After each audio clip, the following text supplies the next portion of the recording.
Testing of Fuji Differential Pressure Transmitter. The transmitter has been set to a calibration range of input signal according to the request of the customer.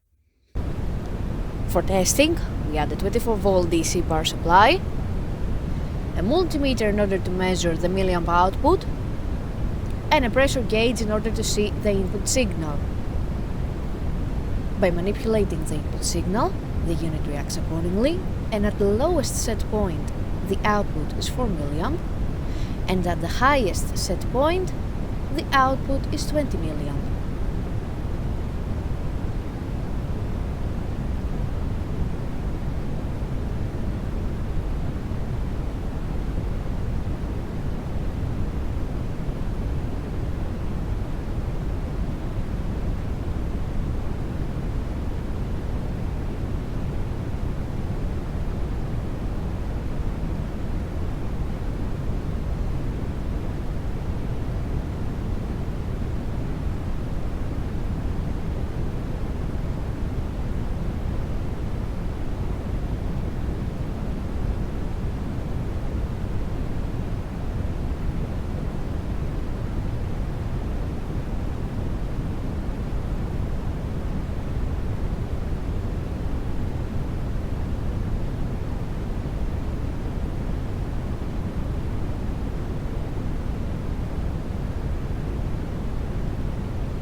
It is now clear that the transmitter is working successfully and is ready to be delivered to the customer.